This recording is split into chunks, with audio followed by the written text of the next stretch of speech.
Alappuzha general ആശുപത്രിക്കായി IREയുടെ സാമൂഹ്യ സുരക്ഷാ ഫണ്ടിൽ നിന്ന് 11.97 ലക്ഷം രൂപ അനുവദിച്ചതായി KC വേണുഗോപാൽ MP അറിയിച്ചു. സർക്കാർ ആശുപത്രികളുടെ നവീകരണത്തിനും വികസനത്തിനുമായി പൊതുമേഖലാ സ്ഥാപനങ്ങളുടെയും ബാങ്കുകളുടെയും സാമൂഹിക സുരക്ഷാ പദ്ധതിയിൽ നിന്നും ഫണ്ട് ലഭ്യമാക്കാനുള്ള ശ്രമങ്ങൾ നടന്നുവരികയാണെന്നും KC വേണുഗോപാൽ പറഞ്ഞു. ആലപ്പുഴ ജനറൽ ആശുപത്രിക്കായി ഇന്ത്യൻ റെയറത്സിന്റെ സാമൂഹ്യ സുരക്ഷാ ഫണ്ടിൽ നിന്നും 11.97 ലക്ഷം രൂപ അനുവദിച്ചതായി KC വേണുഗോപാൽ MP അറിയിച്ചു.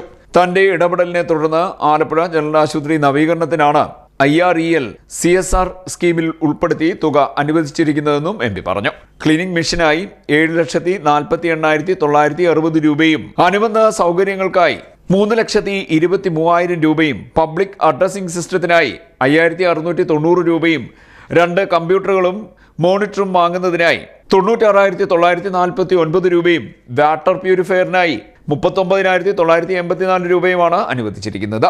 സർക്കാർ ആശുപത്രികളുടെ നവീകരണത്തിനും വികസനത്തിനുമായി പൊതുമേഖലാ സ്ഥാപനങ്ങളുടെയും ബാങ്കുകളുടെയും സാമൂഹിക സുരക്ഷാ പദ്ധതിയിൽ നിന്നും ഫണ്ട് ലഭ്യമാക്കുന്നതിനുള്ള ശ്രമം നടത്തിവരികയാണെന്നും KC വേണുഗോപാൽ MP അറിയിച്ചു. പൊതുമേഖലാ സ്ഥാപനങ്ങളുടെ CSR സ്കീമിൽ നിന്നും തുക ലഭ്യമാക്കി സർക്കാർ ആശുപത്രികളുടെ നവീകരണത്തിന് ഊന്നൽ നൽകുമെന്നും KC വേണുഗോപാൽ MP പറഞ്ഞു. CDNet news, Kayamkulam.